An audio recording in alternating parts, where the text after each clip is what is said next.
Hi there, this is Yehunatan and welcome to Swordfire. Thank you for watching. A lot of these videos are not necessarily politically or religiously correct. They're about real life experiences to teach something at this time. And really think a lot of you out there can relate to some of these videos of what's going on, and it's good to get these things out. And each week, just learning something. This week really was tried, and going to be speaking about being tried through the fire and the flood, especially going through the last few days, especially yesterday, at the end of the week. As I've said before in previous videos, work at a school district, and one of our systems went down for the good part of the morning, and how to be consistent and keep the things calmed down and such. And it was a difficult time, but being short staffed, and how do you respond to those trials? And there were a couple people who encouraged me after that.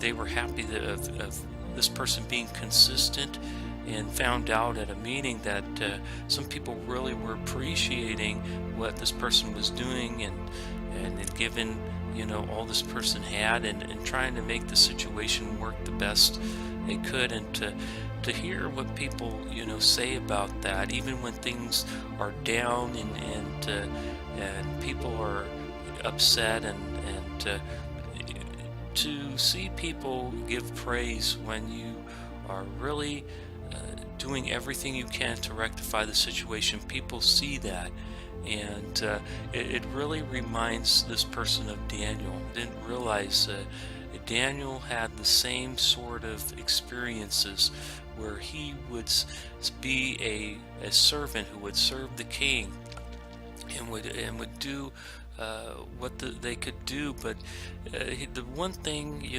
this person has learned is he did not falter when he was, for example, when he was in prayer.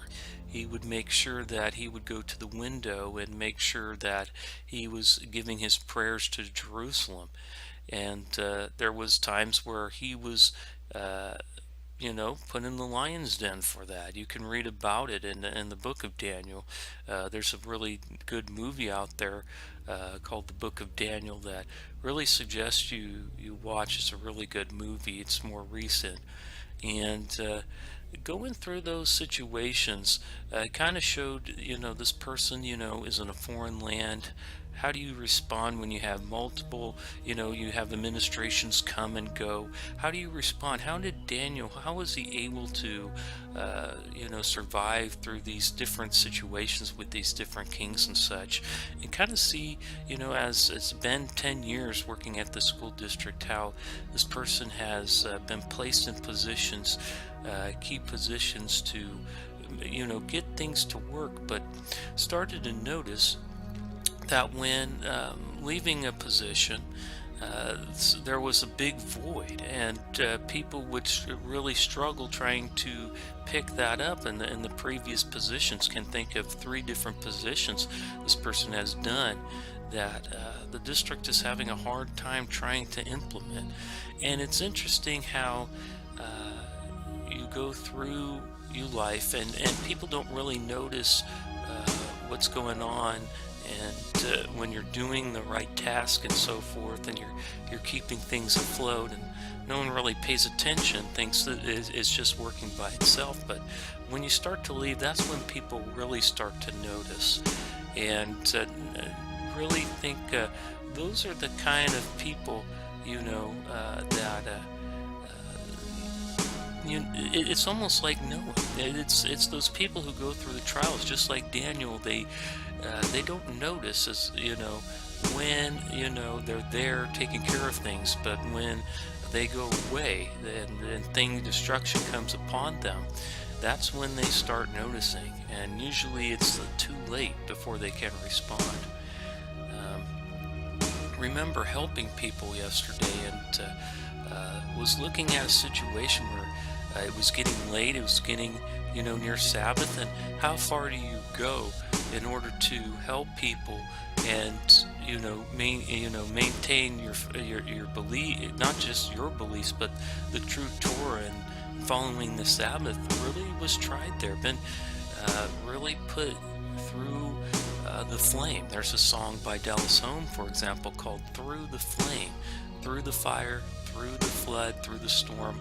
We are tried, lifted through the judgments. And for those of you who know what's going on right now, especially in Louisiana, Houston area, eastern Texas, the flooding that they dealt with, it's these judgments.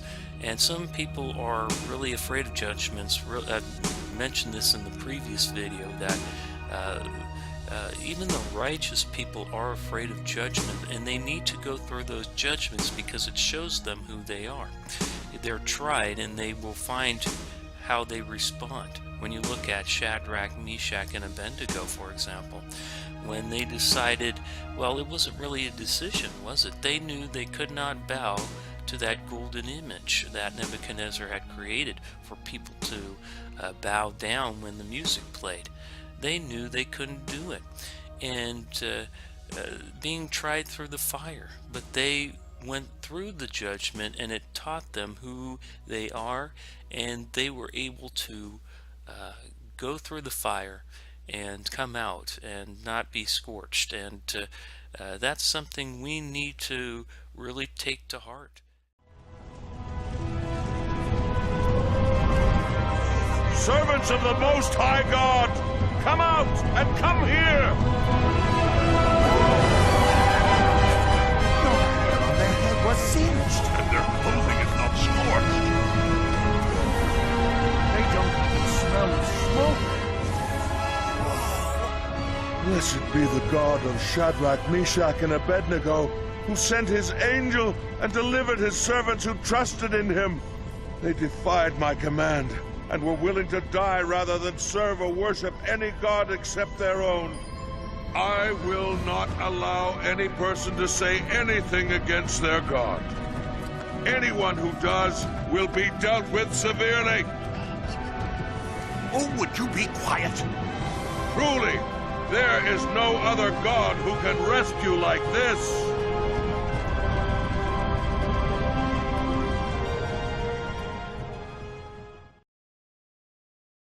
When we go through the trial, when we stand for the truth and the Torah and go through the fire and flame and the flood, and the storms, just like what's going on here, we will succeed. We will be finer. We're being molded through these judgments, and judgments for the righteous. It's something we need to start welcoming, because it takes judgment. Okay, a lot of us out there, want better, want things to, to change. We want, especially righteous, good, humble people. No, the society right now is really out of, really out of whack, and really going out there. How can you have change? It has to go through judgment. It has to go through the fire, just like with the grain, the wheat and the tares, right? At the time of judgment, it's the time of harvest, and they will be found, if they're the wheat and the tare, and they'll be taken to either the barn or to the, it's this is what it's about. This is what judgment is about. And these judgments are going to start happening. You see the eclipse, and it went right over America. That's definitely something we need to pay attention to. There's an omen there. We've seen the Moedim. This is a time of war. We can sense it. And we sense internal, struggles. We know it's going to get worse. It's going to get worse. But yet, for the righteous people, we need to be willing to go through these trials and not simply say, we know these judgment needs to happen, but we're tired. I mean, we don't want it to happen right now. We have to take care of this thing first. Let's postpone the judgment. We think of Jonah, for example, how the judgment was postponed on Nineveh. But we've come to a point where time has, lapsed for this country, and we can't always call for judgment to be postponed. The righteous needs to start saying, look, it's time for judgment. We need to be ready for this. We're going to be tried. It's going to be difficult, but in the end, this is how the kingdom will come. This is how it took the flood, right, to flood the earth and to create a new world for Noah and the righteous people to live in, to clean up house, so to speak.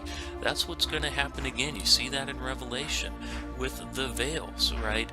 And you see, right, the vases of judgment being poured. You see that in Leviticus, right? When, again, as I mentioned the bitter waters before in Wormwood, that the woman is supposed to take the bitter cup. Remember, the woman is the righteous people. We see that in Scripture, that they are supposed to be judged to see if they have committed adultery or not. All of us are going to be taking that cup of judgment and going to pass through that. What's going to happen? We can't lie to ourselves here. The Messiah knows that he needs a righteous people to step up right now and declare his word throughout the nations.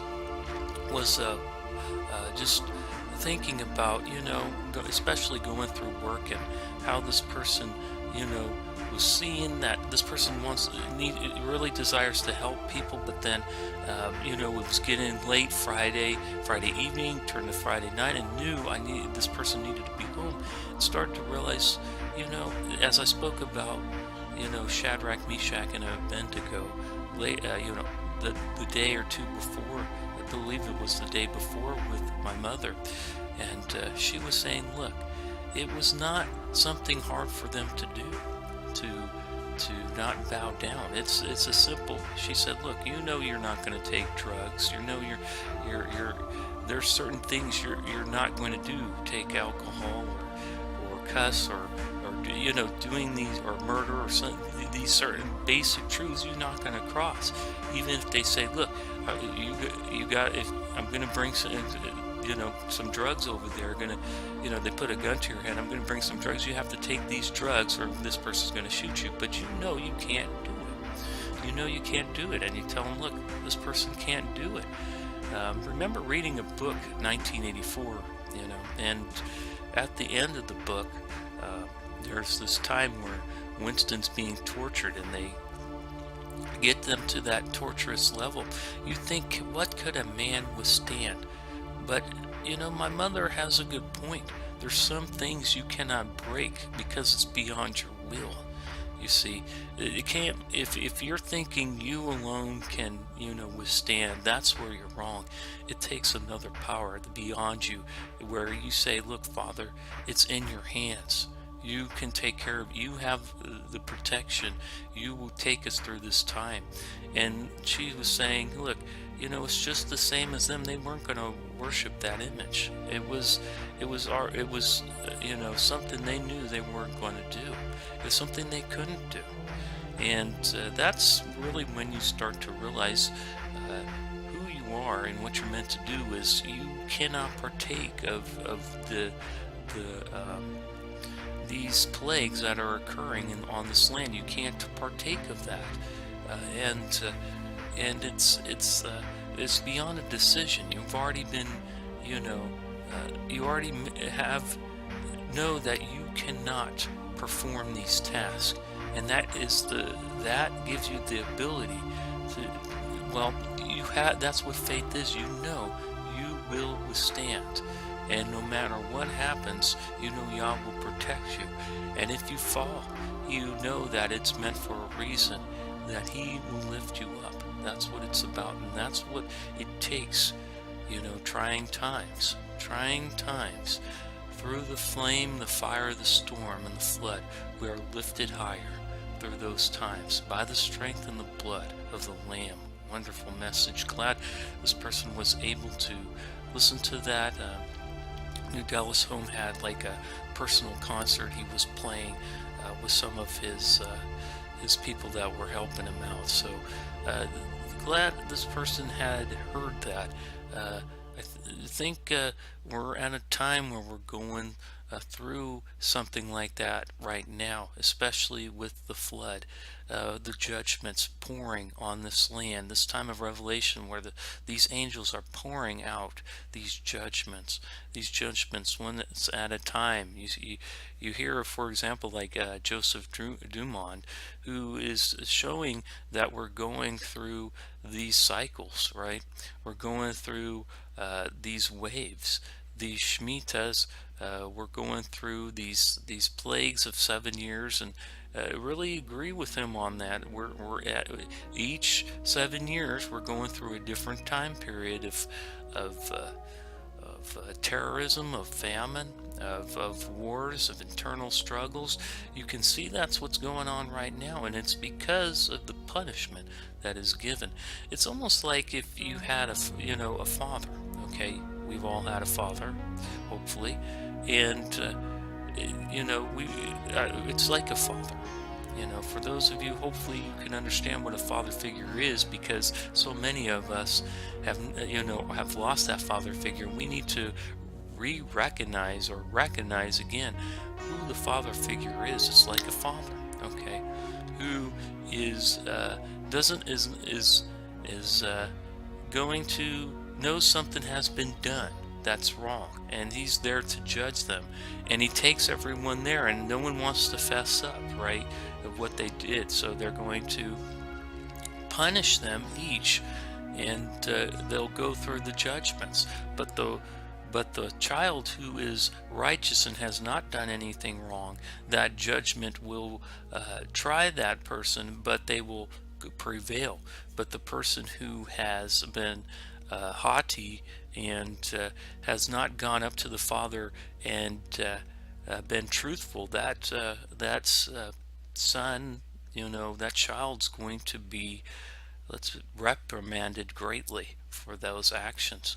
Think of it as very simple. It's just like a child with the father going through judgment, like a spanking, okay? That's what it's about. The father is there to try you to see, are you really for him? Do you really want to be in his house? Are you going to listen to him? Are you going to be good? Are you going to, this is what the Father is. That's why he is called our Father. Abba, Father. He is there to teach us the ways of the kingdom. Okay, before we go out there, we need to know what the rules of the kingdom are. And when we are going through punishment of judgment, we need not be afraid. For if we have been true to his word, we will escape that judgment, being a better and more spiritually, more understanding sort of person. That relationship will grow. Think of Solomon again, when he was trying the two women who said that they had this child, and you know about the story, and Solomon was going to cut the baby in half, and the righteous woman said, look, rather, because they cared more about the baby, that they rather have the other woman have the child, the baby, and that's when Solomon knew the heart of the righteous. Okay, it's the same thing, and going through these situations with the job, with the punishments going on with this nation. I think it's time for these judgments to happen. It's like Solomon placing judgment on the righteous and the wicked. We need to withstand that judgment and say, look, allow the Father to judge as he will. We will withstand, okay? We will withstand, and the Father will judge us. We know he will judge faithfully and will judge on the side of the righteous. We need to trust him. During this time of judgment, the judgment will show us who we really are to the world. That's when the light will shine from the righteous when it gets very dark. Anyways, this is a very simple, effective message for you today. Please take it seriously, and don't be afraid of the judgments that are occurring on this land. They're here to teach us and to teach the world who the righteous and who are the wicked. And we need judgments today happening, because that's the only way, okay, that the how should we put it, the unrighteous, the wicked, right, will be removed from the camp. We're afraid to remove the wickedness from the camp because of our ways of society. But Yah will not take it any further, because we have pleaded to Yah. The Father will come down and will judge the wicked with the righteous. If they're in that city, they will judge them both. The thing is, don't partake in the plagues of Egypt, of Babylon, of the Chaldeans. Don't partake in the plagues. You don't have to. Remove yourself. Allow the Father to remove you when the trials come, that you may be in his barn as a wheat and not a tare. Father in heaven, please be with us today. Please be with the righteous, humble people today. Those people who really are obedient and listen to you and are willing to kneel down to hear what you have to say. Please be with those people. Give them strength at this time. Give them the opportunity to be judged and tried and to go succeed, because when those people are tried, they will prosper. Yet for the wicked, they will not, their seed line will not go further. That is the judgment. We need to go through these judgments just as much as the wicked. Let us go through them and learn who we are. This person is not going to pray that judgment is halted for its season, but that we go through the judgments right now. And as we go through the judgments, learn who we are. That we can show the Father we have been righteous, and that the world will know once and for all who those righteous people are. The meek shall inherit the earth. Yeshua saw it. He saw the end times, and we need to see who we are as well and declare that to the world. Judgment is happening and needs to happen in this land. Anyways, this is Yehunatan. Thank you, Father. So be it in your name. Bless those who have blessed your name, and curse those who have cursed your name. This is Yehunatan signing off. Thank you very much for watching. Take care.